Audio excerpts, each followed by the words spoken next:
peran perempuan dalam karya keselamatan Allah itu jelas dan sangat penting, hanya saja banyak orang tidak melihat.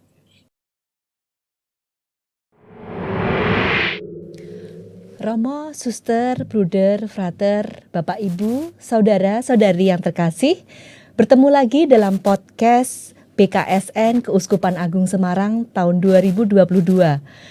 Tema kali ini menggali inspirasi tokoh perempuan dalam kitab suci. Kali ini bersama saya Flora Maharani, kita akan bertemu dengan Romo Albertus Purnomo, bicara tentang tokoh perempuan dalam kitab suci. Halo Romo, apa kabar? Halo, kabar baik. Sehat-sehat Puji ya Tuhan. Romo ya. Oh Ya, baik. sehat-sehat.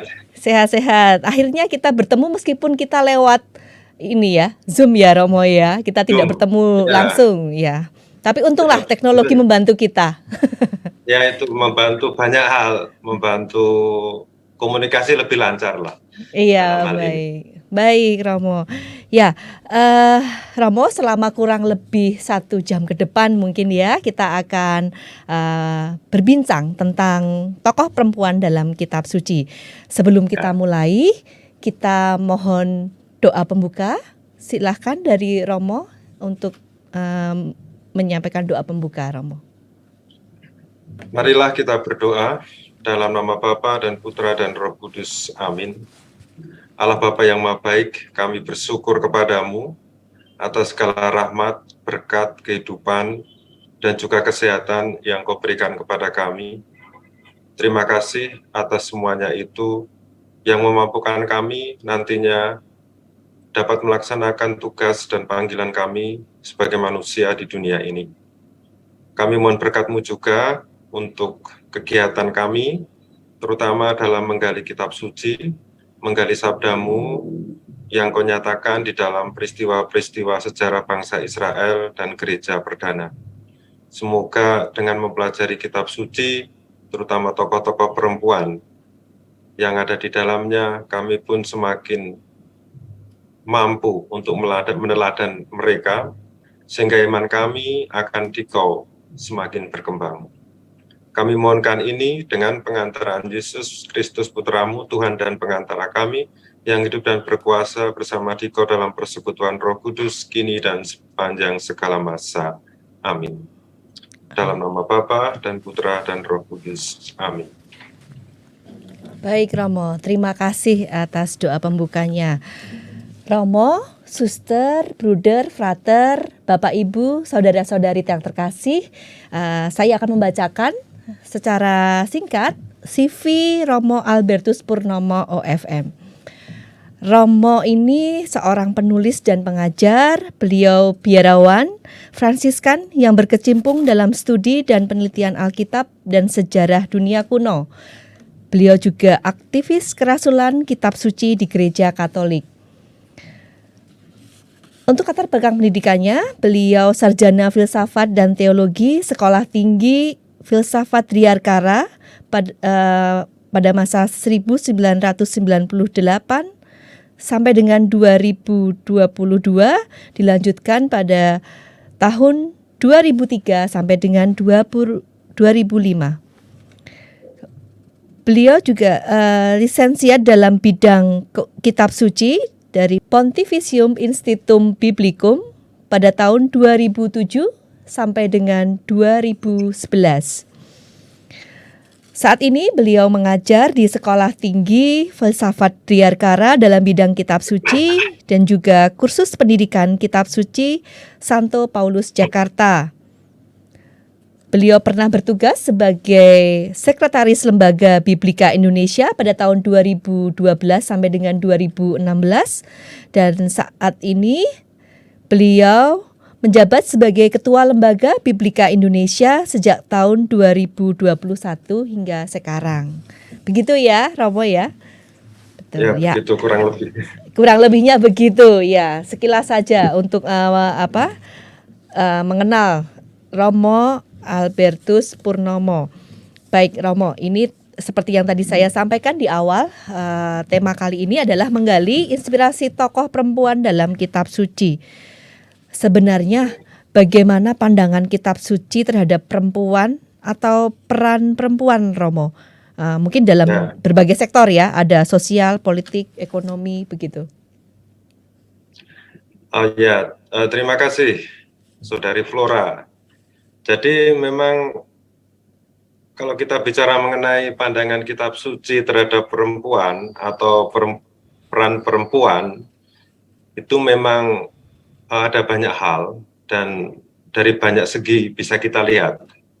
Karena apa? Karena memang kitab suci itu kan ditulis dalam kultur masyarakat tertentu, pada zaman tertentu, dan juga dalam konteks kebudayaan tertentu juga. Jadi memang kalau kita melihat bagaimana pandangan kitab suci terhadap perempuan, sekali lagi jawabannya adalah berbeda-beda. Akan tetapi ada satu benang merah yang bisa kita lihat bersama. Nah, kalau kita melihat di dalam perjanjian lama dan perjanjian baru, itu pun pandangannya juga agak berbeda gitu ya. Karena dunianya juga berbeda. Kalau perjanjian lama itu dunianya adalah masyarakat Israel kuno, kalau di dalam perjanjian baru itu dunia yang melatar belakangi penulisan kitab suci perjanjian baru, itu adalah dunia Yunani dan Romawi pada waktu itu. Nah, kita coba menggali satu persatu bagaimana pandangan kitab suci terhadap perempuan.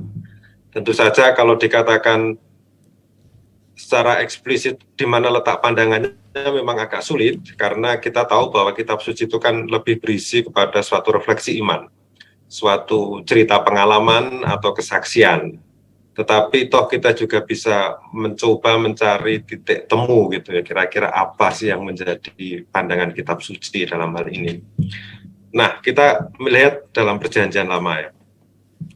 Jadi perjanjian lama itu ditulis dalam kultur Israel kuno, daerah timur dekat kuno atau sekarang ini timur tengah kuno itu ya, yang didominasi atau dicirikasi oleh kultur patriarkal dan dalam konteks masyarakat yang agraris atau pertanian gitulah katakanlah. Nah, biasanya dalam konteks semacam ini laki-laki, terutama bapak keluarga, itu memiliki posisi yang sangat penting dalam menentukan segalanya. Untuk menentukan keputusan, bahkan termasuk keputusan untuk mengawinkan anak perempuannya, itu terletak pada keputusan dari bapak keluarga, yaitu laki-laki itu. Dan juga dalam banyak kasus. Dan di sini kita melihat bahwa perempuan memang tidak terlalu memiliki kuasa yang begitu besar, seperti halnya laki-laki. Dan perempuan di dalam kitab suci karena kuasanya itu tidak begitu besar, maka kebanyakan mereka itu digambarkan bekerja di wilayah domestik seperti rumah tangga, berkebun, dan juga menjadi penggembala. Ya, kita tahu bahwa Rahel, istri dari Yakub ini kan seorang penggembala juga gitu ya. Sipora, istri dari Musa, itu kan juga seorang penggembala. Jadi perannya hanya seputar rumah tangga. Dan juga ya karena ini kultur patriarkal, peran perempuan untuk melahirkan anak itu penting. Karena apa? Karena memang anak itu menjadi tanda yang menentukan kelanjutan keturunan atau garis keluarga. Sehingga di dalam kitab suci, kalau kita melihat kisah-kisah di dalam perjanjian lama, banyak perempuan yang mandul itu rasanya kok seperti aib gitu ya, seperti mengalami suatu hukuman dari Tuhan, karena memang kultur masyarakat pada waktu itu akan menghargai perempuan yang bisa melahirkan. Tapi ya ini penting dicatat bahwa ini adalah kultur masyarakat kuno yang tidak bisa begitu saja dibandingkan dengan kultur sekarang ini. Tapi toh kita bisa belajar dari situ ya. Itu perjanjian lama. Jadi kalau kita melihat kisah-kisah perempuan di dalam perjanjian lama, biasanya posisi perempuan itu ada di bawah laki-laki. Meskipun dalam beberapa kasus kita tahu bahwa ada tokoh-tokoh perempuan yang justru menjadi pemimpin para laki-laki, tapi kasusnya tidak banyak ya. Seperti nanti kita akan singgung Deborah, Yudit, Esther, itu kan tokoh-tokoh penting yang justru menyelamatkan para laki-laki. Tapi yang menarik di dalam kitab suci adalah bahwa sosok atau tokoh perempuan itu tidak digambarkan begitu rendah gitu ya. Mungkin dalam masyarakat sekitar Israel pada waktu itu, mungkin juga di dalam sebagian negara pada zaman ini kan perempuan dianggap ya begitu rendah dalam arti kelas 2 gitu ya. Tetapi di dalam kitab suci menariknya itu tidak semua perempuan digambarkan rendah. Jadi kitab suci itu dalam hal ini berkaitan dengan tokoh perempuan itu bisa dikatakan sebagai suatu kritik juga terhadap kultur patriarkal pada waktu itu. Jadi meskipun tetap ada kultur patriarkal, toh ada beberapa tokoh perempuan yang berperan penting. Lalu bagaimana dengan perjanjian baru? Ya, kita lihat perjanjian baru sekarang. Nah, seperti tadi sudah saya katakan bahwa perjanjian baru itu ditulis dalam konteks kultur Yunani Romawi. Dan kita tahu bahwa dalam kultur masyarakat Yunani dan masyarakat Romawi pada waktu itu, sikap egaliter, sikap sama, setara itu cukup nampak ya, meskipun tidak seluruh kekaisaran itu menunjukkan sikap egaliter, tapi antara laki-laki dan perempuan itu ada kesetaraan. Dalam arti tidak lebih rendah dan tidak lebih tinggi dalam beberapa hal gitu.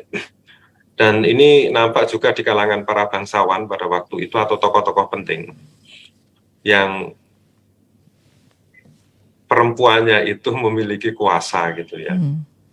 Dan kalau kita melihat di dalam surat Paulus misalnya ya, kita juga menemukan beberapa perempuan yang memiliki peran penting ya.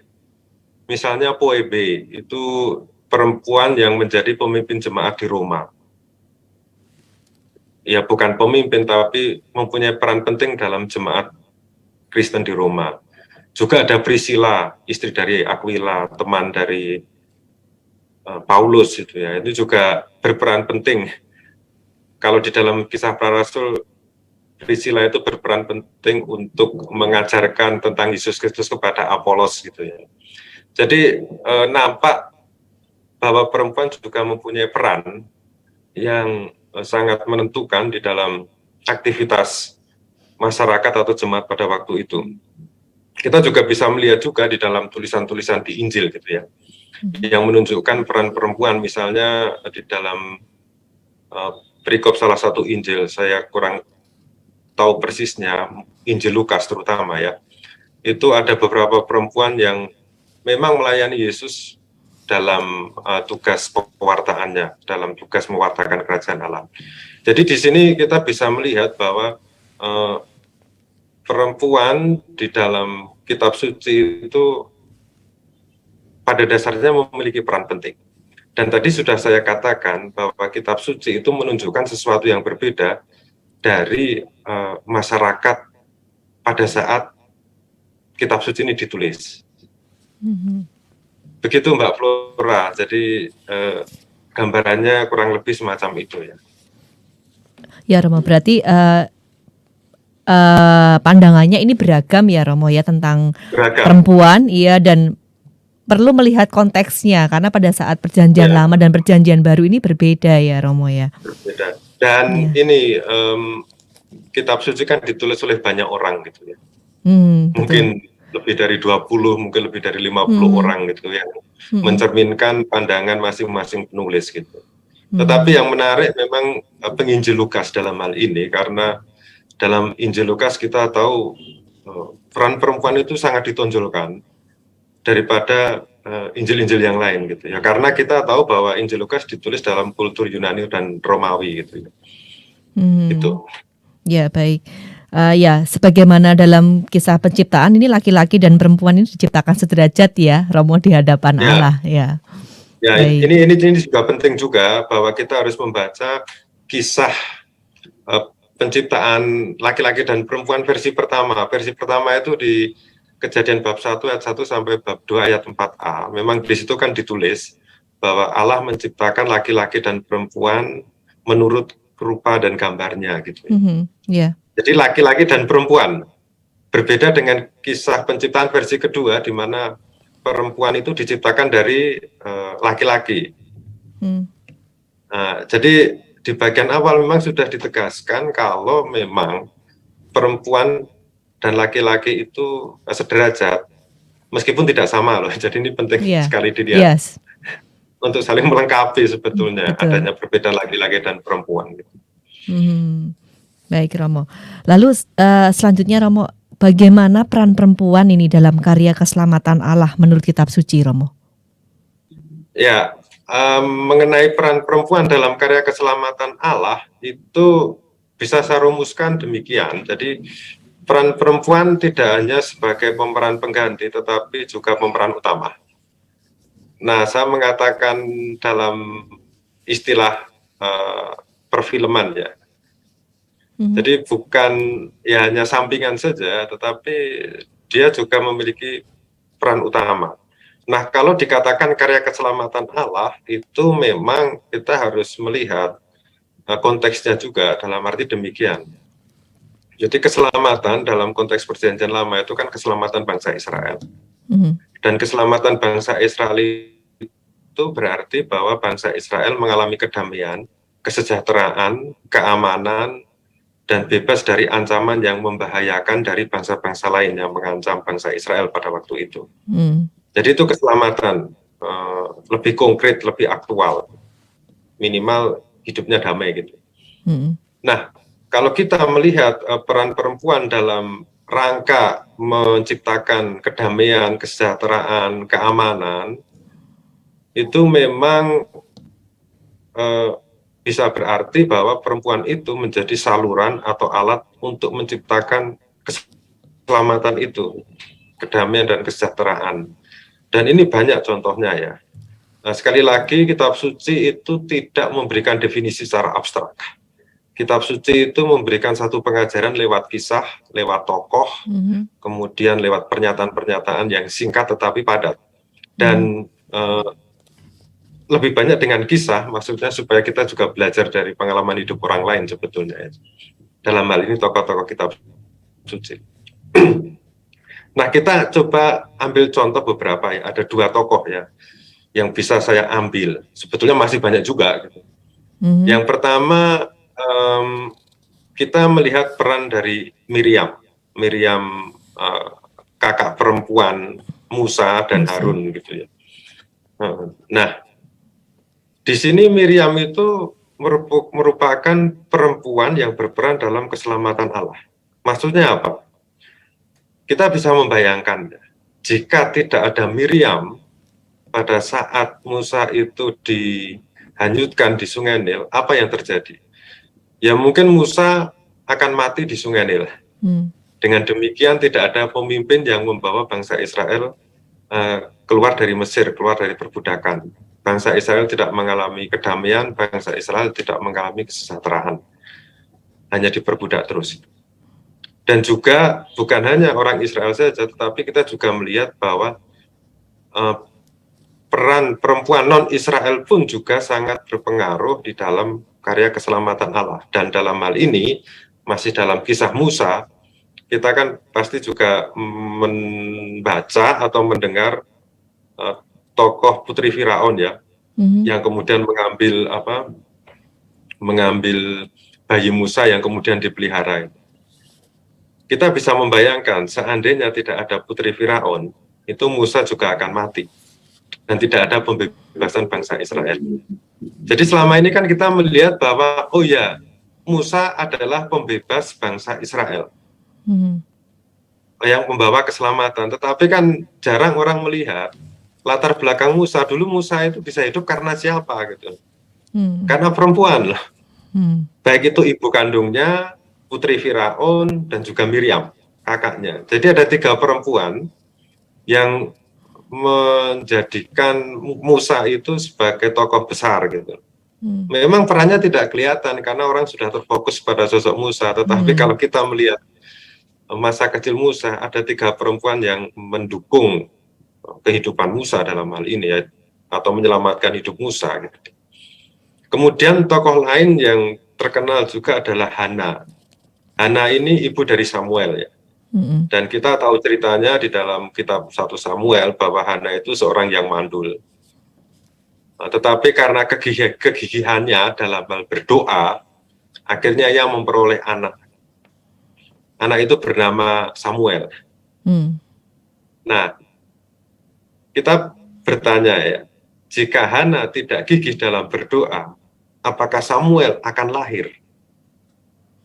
Dan jika Samuel tidak lahir, mungkinkah ada yang namanya kerajaan Israel? Ya mungkin tidak ada.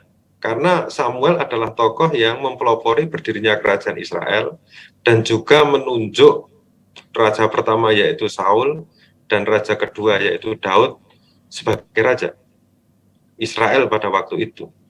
Dan pada zaman Daud, Israel itu mencapai puncak kejayaannya. Tapi sebetulnya juga anaknya juga yang bernama Salomo.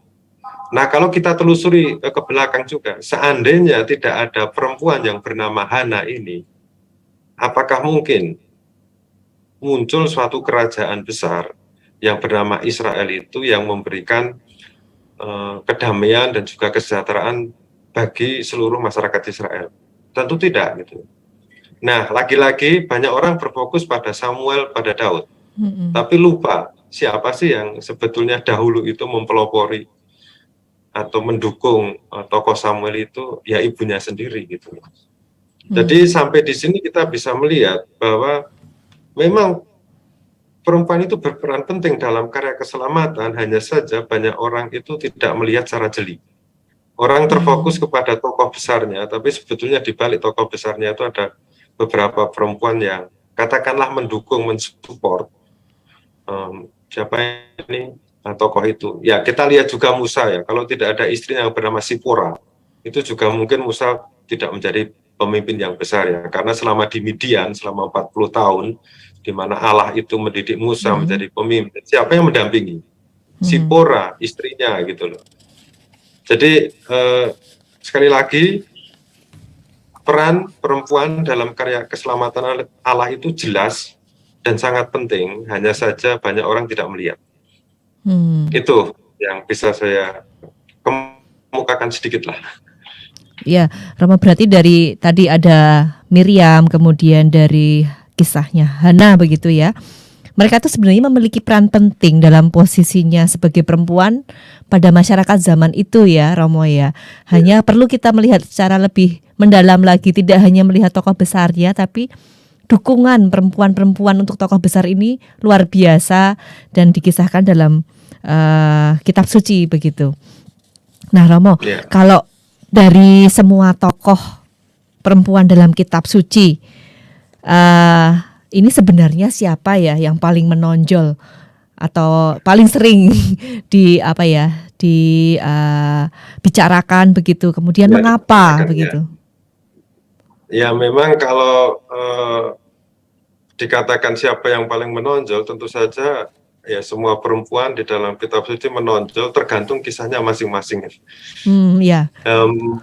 Ada banyak perempuan ya di dalam kitab suci dan ini sangat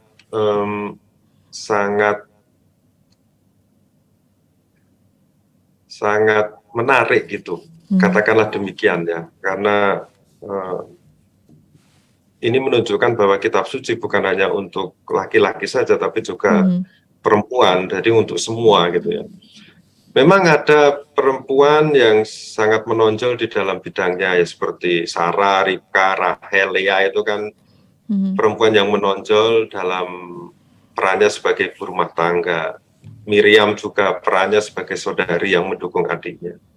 Yudit, Esther itu perempuan yang menjadi pemimpin. Anda bisa bacalah di dalam kitab suci. Nah, meskipun demikian ada beberapa perempuan yang bisa kita bahas bersama ya, yang mungkin bisa menjadi inspirasi untuk perempuan-perempuan pada zaman sekarang. Dan saya akan menampilkan 3 tokoh saja. Yang pertama itu Deborah, yang kedua Ruth, dan yang ketiga itu Maria Magdalena dalam Perjanjian Baru. Nah, kita melihat sosok Deborah. Jadi sosok Deborah itu menarik karena dia itu seorang perempuan yang memiliki dalam tanda kutip banyak gelar ya. Sebagai nabiah, iya, jadi penghubung antara Allah dan manusia. Sebagai hakim dalam arti yuridis, ya banyak orang berkonsultasi dengan dia untuk mencari solusi atas persoalan hidupnya. Anda bisa baca di dalam kitab Hakim-Hakim bab 4 dan bab 5. Kemudian Deborah itu juga seorang penasihat militer dalam pertempuran melawan bangsa Kanaan. Dalam hal ini dia menjadi penasihat dari Barak, Panglima Israel itu, juga memberi semangat pertempuran dan sekaligus ibu bangsa Israel. Jadi Deborah ini suatu paket lengkap gitu ya, seorang perempuan. Saya tidak tahu apakah zaman sekarang masih ada perempuan seperti ini, ya mungkin ini suatu sosok ideal gitu ya. Meskipun tidak mudah orang untuk mencapai ideal semacam ini. Dan sebetulnya kalau kita bandingkan dengan tokoh-tokoh perempuan di dalam sejarah Indonesia, Deborah versi Indonesia ini juga cukup banyak ya. Ya, saya sebut beberapa saja, seperti Raja kedua Majapahit yang menyatukan seluruh Nusantara, yang bernama Tribuana Tunggadewi. Ini kan raja perempuan yang menyatukan Nusantara loh. Betul. Hayam Wuruk, anaknya itu hanya mewarisi dari apa yang diperjuangkan oleh ibunya. Ibunya. Jadi suatu yang menarik juga bahwa kesatuan Nusantara itu dipelopori, bahkan diinisiasi, hampir diciptakan oleh tokoh yang bernama Tribuana Tunggadewi. Lalu ada tokoh Cut Nyak-Din, tokoh perempuan yang menjadi penasihat militer juga dalam peperangan melawan Belanda di Aceh. Ini kan mirip-mirip dengan sosok Deborah pada zaman dahulu gitu. Dan yang terakhir juga, ini masyarakat Jogja pasti tahulah, apalagi yang ada di wilayah Mboro dan Sedang Sono sana. Itu ada Nyi Ageng Serang, jadi ada makam Nyi Ageng Serang, dan kita tahu siapa itu Nyi Ageng Serang. Dia itu kan seorang pahlawan dari tanah Jawa itu yang melawan Belanda, dan dia penasihat militer Pangeran Diponegoro gitu. Jadi kalau dikatakan bahwa sosok Deborah hanya ada di Israel, ya mungkin tidak sepenuhnya tepat. Mungkin tokoh Deborahnya ada di Israel, tetapi jiwanya itu mungkin sudah ada di seluruh dunia ya. Bahkan di Indonesia pun ada beberapa tokoh perempuan yang memiliki karakteristik seperti Deborah ini.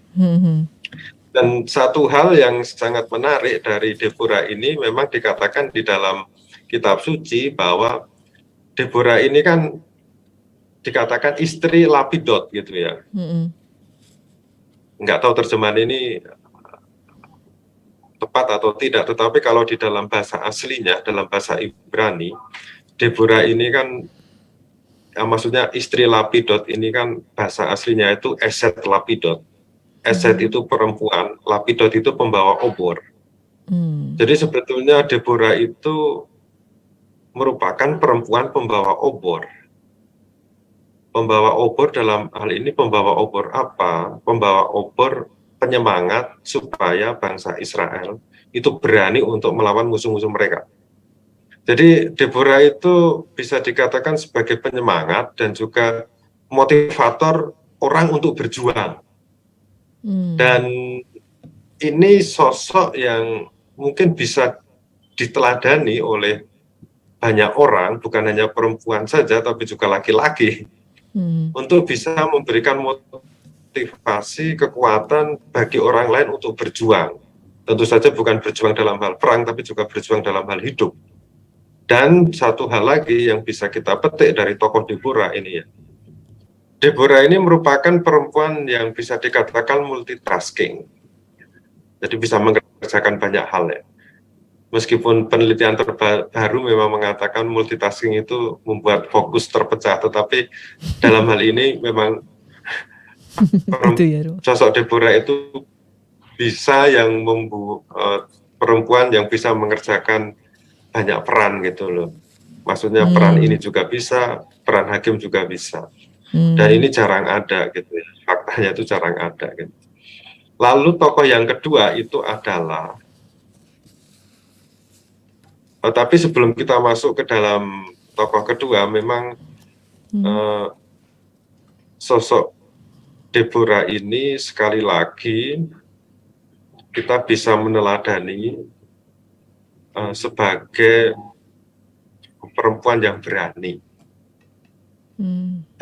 mengambil inisiatif. Nah, ini kan juga sekarang ini kan ada beberapa perempuan yang takut untuk mengambil inisiatif untuk melakukan suatu perubahan gitu. Tapi ya saya melihatnya juga sekarang ini banyak perempuan yang juga sudah berani inisiatif untuk melakukan perubahan gitu. Ya banyak yang berkecimpung di dalam dunia-dunia yang tidak hanya dikuasai oleh laki-laki saja gitu. Ya misalnya di dalam pemerintahan Republik Indonesia ini kan banyak perempuan yang aktif gitu ya. Menteri Luar Negeri, Menteri Keuangan. Ini kan juga suatu, katakanlah bisa digambarkan suatu gambaran Deborah yang baru gitu dalam bahasa Biblis. Karena mengambil peran laki-laki yang biasanya laki-laki yang melakukan gitu. Oke. Nah, kita sekarang masuk ke dalam tokoh yang kedua, yaitu Ruth. Ya, kalau ingin membaca kisahnya ya langsung saja membaca kisah Ruth di dalam kitabnya yang bernama Ruth juga gitu. Nah, ini duduk membaca 30 menit juga selesai kisah Ruth ini ya, tetapi kan kita bisa melihat atau mempelajari maknanya secara lebih mendalam. Dan Ruth ini memang cukup menonjol karena apa? Karena disebutkan juga di dalam Perjanjian Baru, di dalam Injil Lukas misalnya. Jadi Ruth ini masuk di dalam silsilah Yesus. Jadi Ruth dianggap sebagai leluhur dari salah satu leluhur dari Raja Daud yang sekaligus nanti menjadi leluhurnya Yesus. Dan apa yang sebetulnya bisa dipelajari dari tokoh Ruth ini adalah bahwa Ruth ini penting sebagai inspirasi para perempuan untuk tetap tegar dalam berjuang menghadapi persoalan hidup. Atau bisa dikatakan bahwa dari Ruth ini kita bisa melihat semangat seorang perempuan yang mau survival dalam menghadapi hidup di dunia ini gitu. Yang tentu saja kita tahu ya tidak semuanya itu senang semua, tapi lebih banyak susahnya juga. Dan ini Ruth bisa bertahan dalam situasi semacam ini. Jadi kalau kita melihat sekilas perjalanan hidup Ruth, ini kan Ruth ini seorang janda gitu ya, yang ditinggal mati oleh suaminya, orang Moab, yang dalam tanda kutip orang Moab itu adalah musuh dari orang Israel. Maksudnya si Ruth ini orang Moab gitu ya. Tetapi karena ikatan yang kuat dengan mertuanya yang orang Israel ini, akhirnya Ruth ini mengikuti Naomi kembali ke Yehuda, ke Bethlehem gitu. Ini kan tidak mudah karena dia pergi ke tempatnya yang menjadi musuh orang Israel. Lalu dia hidup sebagai seorang imigran, miskin lagi karena seorang janda, tidak ada pelindung karena statusnya seorang janda. Dia orang asing dan akhirnya hanya memiliki kesempatan untuk bekerja sebagai pemungut jelai sisa-sisa panenan. Jadi pemungut jelai sisa-sisa panenan itu pekerjaan orang-orang miskin. Tapi Ruth tetap menjalani hidupnya ya, dengan rendah hati, dengan setia, dengan hati yang baik. Dan pertama-tama dia melakukan semuanya ini selain untuk dirinya sendiri, tapi juga untuk mertuanya yang mungkin sudah tua gitu. Hanya pada suatu kali mungkin karya Tuhan juga karena sikap baik Ruth ini, kemudian dia menjadi suami seorang tuan tanah yang bernama Boaz ya. Jadi memang kisah Ruth ini kan seperti kisah Cinderella gitu ya. Cinderella dari Moab gitulah. Jadi seorang miskin kemudian diberi seorang kaya gitu. Tetapi kan poin dari kisah ini sebetulnya bukan keberuntungan Ruth di peristri Boas, tapi poinnya adalah bahwa satu, Ruth itu adalah sosok perempuan yang berani bertahan dalam hidup dalam setiap kesusahan yang ada. Dan yang kedua, hukum tabur tuai, atau dalam bahasa lain itu hukum karma. Kalau kita membaca kisah Ruth, pengorbanan Ruth, kebaikan Ruth, itu akhirnya dibalas oleh Tuhan sendiri. Dengan pada akhirnya dia mendapat kesejahteraan karena menjadi istri dari Boas. Jadi sekali lagi inti dari kisah Ruth yang bisa kita pelajari, bisa kita renungkan, dan juga bisa kita aplikasikan, baik perempuan maupun laki-laki, itu adalah ketegaran dia dan ketekunan dia, keberanian dia untuk bertahan hidup, dan tidak malu untuk melakukan pekerjaan yang halal, meskipun itu pekerjaan rendahan, untuk bertahan hidup demi dirinya sendiri dan demi keluarga yang harus dia tanggung. Nah, ini kan bisa menjadi contoh yang jelas gitu ya, suatu pengajaran yang jelas untuk kita sekarang ini supaya tetap bertahan dalam situasi apapun. Nah, ini yang perjanjian lama ya. Nah, sekarang kita masuk ke dalam tokoh lain, yaitu perjanjian baru. Sebetulnya dalam perjanjian baru itu ada dua tokoh yang menonjol, yaitu Maria Ibu Yesus dan Maria Magdalena. Tetapi berkaitan dengan Maria Ibu Yesus, saya pikir ini sudah banyak dibahas di mana-mana gitu ya. Bahkan ada satu ilmu yang mempelajari Maria yang bernama Mariologi itu. Jadi saya tidak akan membahasnya. Saya lebih senang dengan tokoh yang bernama Maria Magdalena. Karena apa? Karena tokoh ini disebut dalam keempat Injil. Berarti kan ini tokoh yang penting gitu dalam gereja perdana pada waktu itu. Jadi Maria Magdalena itu penting karena dia itu menjadi saksi. Saksi dari kematian kebangkitan Yesus. Tapi dia juga menjadi saksi pelayanan Yesus di Galilea dan juga di Yerusalem gitu.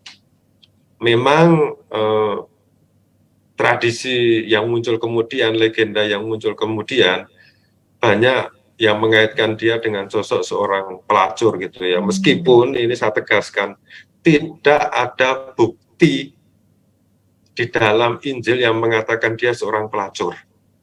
Tidak ada bukti sama sekali. Yaitu mungkin penafsiran yang keliru yang kemudian kita ikuti gitu ya. Tapi tidak ada bukti sama sekali, dan banyak para penafsir sekarang ini memandang Maria Magdalena itu sebagai seorang rasul. Jadi seorang rasul gitu. Bahkan rasulnya dari rasul gitu. Dan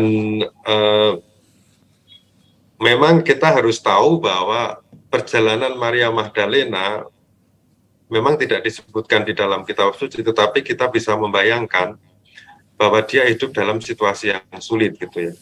Ada satu novel yang ditulis oleh saya lupa ya namanya. Jadi seorang perempuan yang menceritakan tentang Maria Magdalena. Dan Maria Magdalena itu berangkat dari problem hidupnya yang sulit gitu ya.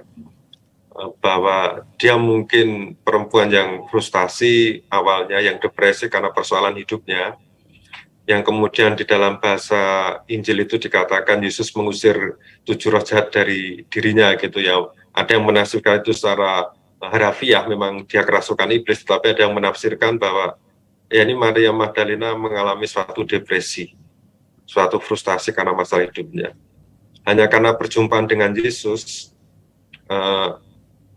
kemudian muncul harapan dalam hidupnya, yang kemudian Maria Magdalena itu mau mengikuti Yesus. Dan pada akhirnya Maria Magdalena itu kan termasuk perempuan yang dekat dengan Yesus gitu ya. Dan di antara para rasul dia menjadi saksi pertama kebangkitan. Itu misalnya di dalam Injil Markus dan di dalam Injil Yohanes. Jadi Yesus menampakkan diri bukan kepada para rasul, tapi kepada Maria Magdalena.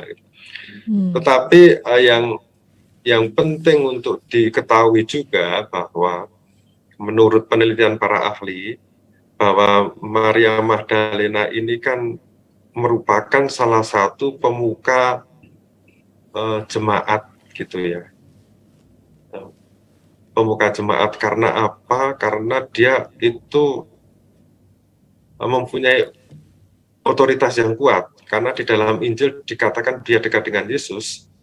Jadi ini nampaknya mau menunjukkan bagaimana Maria Magdalena itu memiliki otoritas yang kuat, bahkan otoritasnya itu melebihi laki-laki yang ada di dalam jemaatnya gitu. Saya tidak tahu bagaimana harus menggambarkan, tetapi banyak peneliti kitab suci dan juga tradisi gereja yang mengatakan bahwa Maria Magdalena itu adalah rasulnya para rasul gitu ya. Rasulnya para rasul. Hebat juga ya. Hanya karena kita tahu bahwa sejarah itu kan ditulis oleh siapa yang berkuasa juga. Jadi sosok Maria Magdalena dan bagaimana kiprahnya itu tidak tertulis lengkap. Mungkin Petrus dan Paulus tertulis lengkap, tapi Maria Magdalena tidak. Dan ini tidak menampik fakta bahwa dia adalah tokoh penting gereja perdana. Gitu ya. Dan ada Injil apokrif yang berjudul Injil Maria yang berbicara bagaimana dekatnya Maria dengan Yesus. Jadi ini adalah beberapa tokoh penting di dalam kitab suci yang menonjol.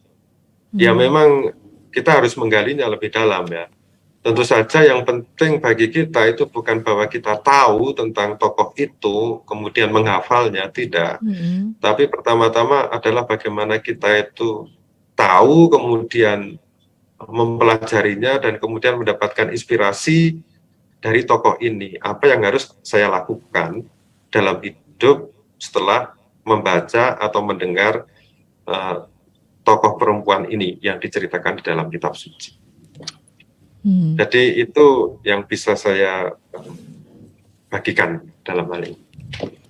Ya Romo, berarti tadi ada 3 ya Romo yang Romo sebutkan tadi. Dari Deborah, seorang perempuan yang berani, lalu berinisiatif dan bisa melakukan perubahan gitu ya Romo. Sedangkan kalau Ruth tadi diceritakan sosok perempuan yang tegar, berjuang dalam hidupnya, sehingga juga bertekun dalam bekerja, melakukan pekerjaan apa yang halal begitu demi dia dan keluarganya begitu ya. Ini sangat menginspirasi kaum perempuan saat ini ya. Lalu menginspirasikan perempuan jelas. Iya, jelas ya. Karena situasi saat ini mungkin berbeda dengan situasi yang dulu, tetapi nilai-nilai atau teladan dari tokoh ini pastinya bisa diterapkan di masa saat ini begitu. Lalu tadi juga Romo sampaikan bahwa menarik, Maria Magdalena ini ternyata rasulnya para rasul ya Romo ya, dikatakan begitu. Salah satu penafsiran salah dari satu ya. Peneliti. Awalnya beliau ini frustasi dalam hidup, banyak masalah dan sebagainya, kemudian bertemu dengan Yesus, akhirnya mengikuti Yesus begitu ya. Baik Romo, terima kasih untuk ini. Saya mendengarkan sambil membayangkan juga nih. Oh, sosok perempuan itu begitu luar biasa ya dalam kisah-kisah kitab suci. Ya Romo, tadi sudah bicara tentang sosok ya. Ada 3 contoh yang disampaikan oleh Romo. Nah, sekarang Romo, kalau dalam gereja sendiri seberapa besar ya gereja ini membuka diri atau menerima peran perempuan dalam gereja awal menurut kitab suci Romo? Ya, jadi kita sekarang bicara mengenai gereja awal. Jadi tidak berbicara mengenai perjanjian lama, tapi lebih kepada perjanjian baru yang menjadi sumber tradisi gereja kita, terutama gereja Katolik ya. Jadi kalau kita melihat bagaimana peran perempuan di dalam perjanjian baru dan sejauh mana gereja awal itu membuka diri terhadap perempuan, itu sangat jelas sekali dalam dinamika hidup menggereja di masa-masa awal berdirinya gereja gitu ya. Dan ada salah satu peran yang muncul di dalam gereja awal, yaitu yang sering kita sebut sebagai diakon. Jadi diakon itu kan berarti maksudnya menunjuk kepada orang-orang yang melayani jemaat. Dan memang di dalam Kisah Para Rasul, diakon itu kan menunjuk pada orang-orang yang bertugas untuk membagikan makanan terhadap orang-orang miskin atau jemaat Kristen yang miskin gitu, bertugas melayani.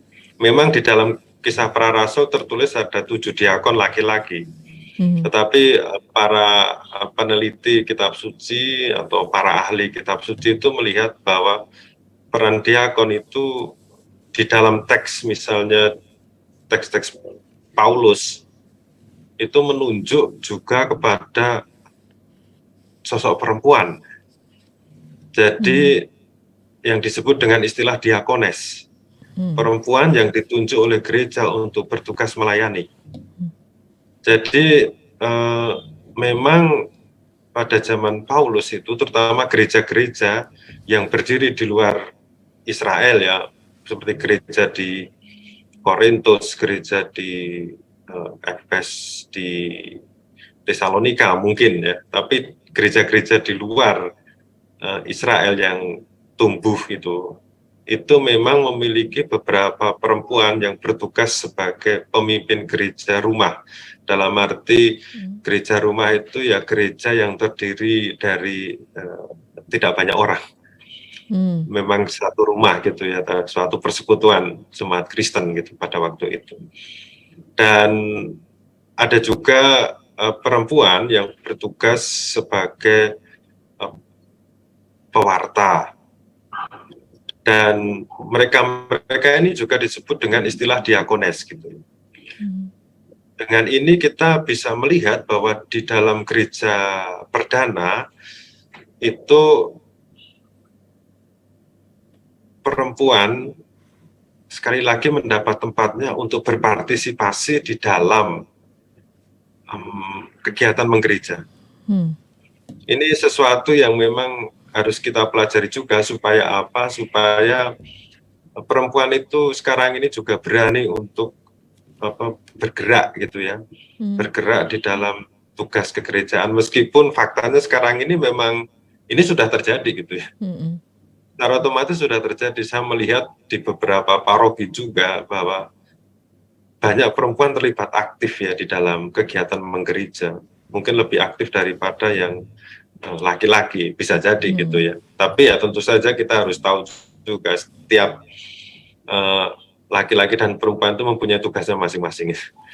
Jadi tidak usah saling berebut gitu loh. Yang penting kan semua berada dalam posisinya masing-masing, saling membantu, dan itu yang membuat gereja itu semakin berkembang. Dan itu pun yang terjadi di dalam gereja awal gitu ya. Sekali lagi, mengapa perempuan itu di dalam perjanjian baru mendapat tempat?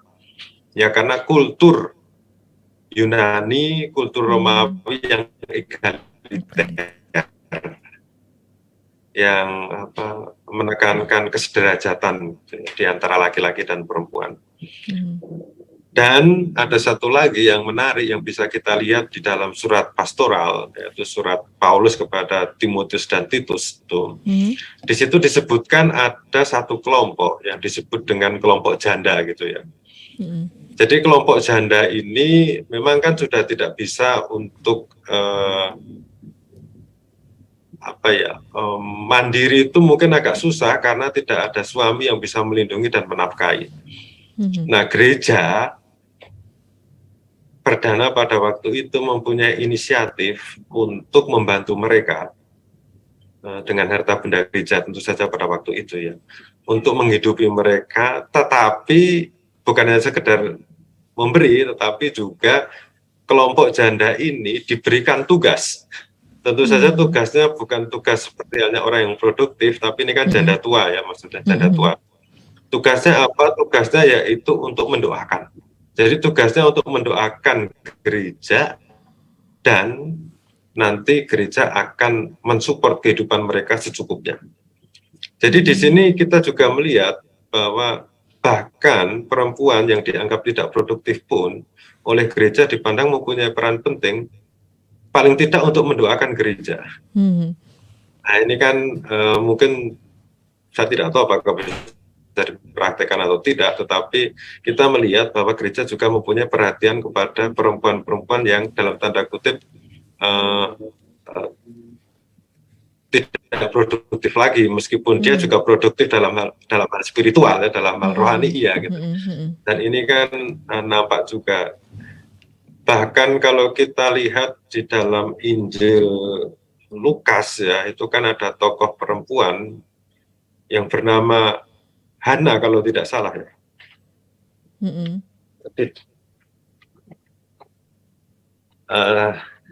saya coba lihat di dalam Injil Lukas, jadi ada tokoh yang bernama Hana, betul, yang tinggal di mana?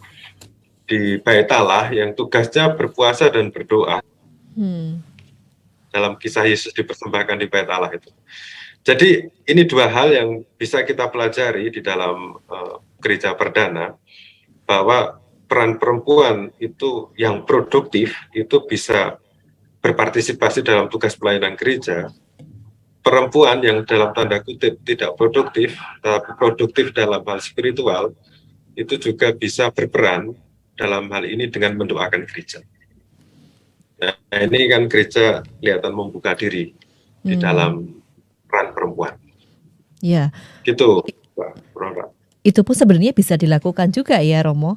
Pada saat ini, maksudnya tadi yang disampaikan, perempuan itu baik produktif maupun tidak produktif secara berkegiatan begitu, itu tetap bisa terlibat dalam gereja, mengambil porsi atau peran masing-masing begitu sesuai kemampuannya. Wah, ini luar biasa ya, Romo. Bahkan tadi yang dianggap perempuan tidak produktif pun masih direngkuh begitu ya oleh gereja, berperan untuk gereja. Nah, ini pertanyaan terakhir, Romo. Ternyata diskusinya menarik ini ya, Romo ya, panjang begitu, tetapi sangat banyak hal yang bisa dipetik di situ. Nah, Romo, ini pertanyaan terakhir ya, Romo.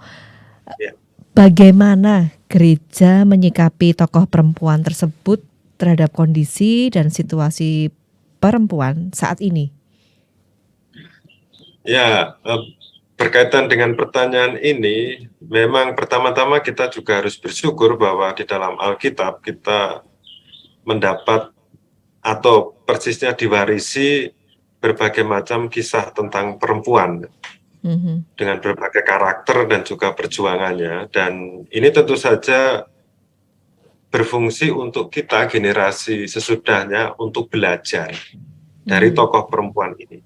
Jadi tokoh perempuan ini bisa menjadi teladan, itu yang utama, kemudian menjadi inspirator, menjadi motivator, kemudian menjadi sumber pembelajaran bagi kita, terutama untuk perkembangan mental dan spiritual kita.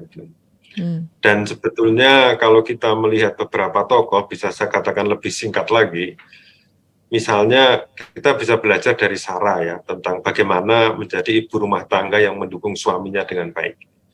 Jadi Sarah selalu mengikuti Abraham kemanapun Abraham pergi. Ketika Abraham itu berpindah dari Ur Kasdim yang terletak di Irak sekarang itu, kemudian pindah ke tanah Kanaan atau Israel sekarang ini kan perjalanan yang jauh, tetapi Sarah tetap mendampingi. Kemudian tadi sudah kita lihat dari Ruth ya, kita bisa belajar dari Ruth bagaimana perempuan harus bertahan hidup.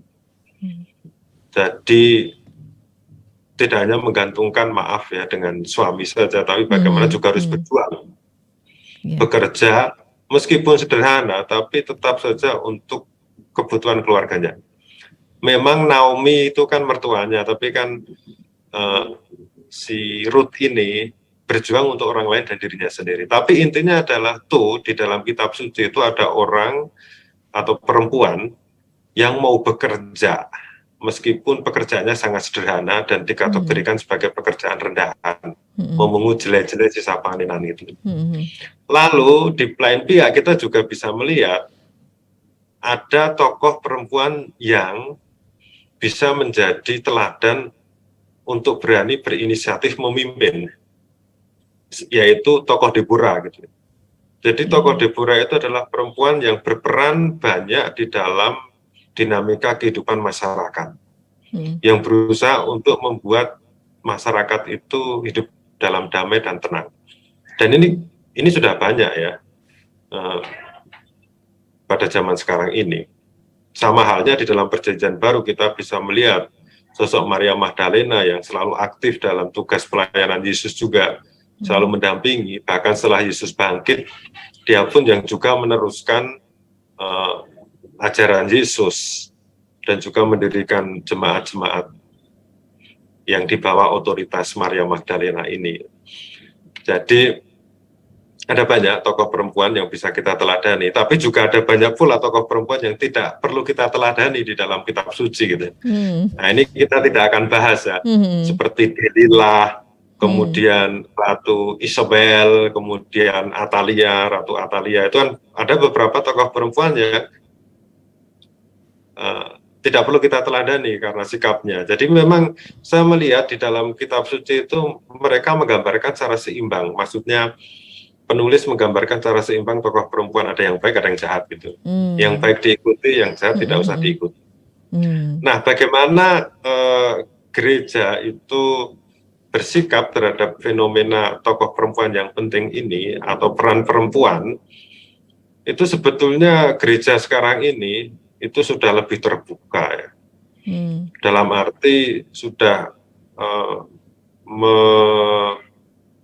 berikan tempat kepada perempuan untuk berpartisipasi dalam gerak menggereja, dalam tugas kegerejaan gitu ya. Meskipun tidak harus menjadi imam, karena kalau ada perempuan menjadi imam itu jelas menyalahi tradisi.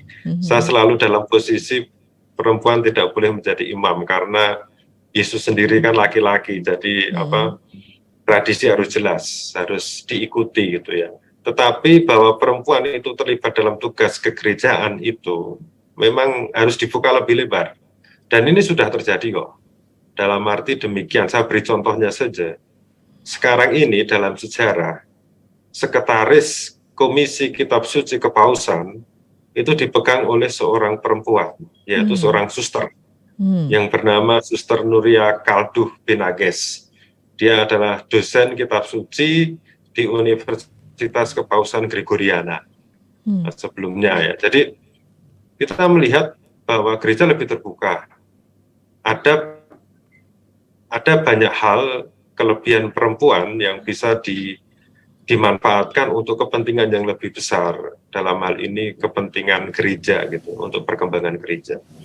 Jadi di sini sekali lagi saya mengatakan bahwa apa yang bisa gereja petik dari tokoh-tokoh perempuan di dalam kitab suci ya tadi, jadikan kitab suci itu jadikan tokoh perempuan dalam kitab suci itu sebagai pengajar kehidupan kita baik secara mental maupun spiritual.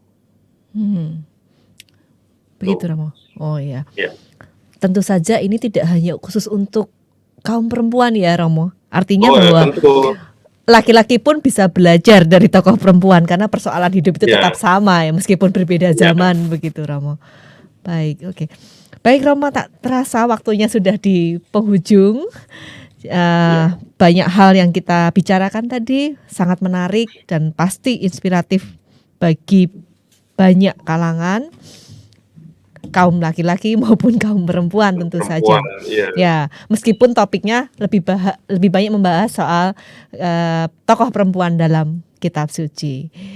Baik Romo, sebelum mengakhiri pertemuan podcast kali ini, saya mohon izin Romo, ini ada agenda yang ingin kami sampaikan kepada Romo, Suster, Bruder, Frater, Bapak, Ibu, Saudara-saudari terkasih, bahwa dalam rangkaian acara BKSN 2022 pada hari Kamis tanggal 29 September 2022 pukul 18 sampai pukul 20 akan ada webinar bertema Allah Sumber Harapan karena Kerahimannya dengan narasumber Romo Aloysius Luhur Priadi PR.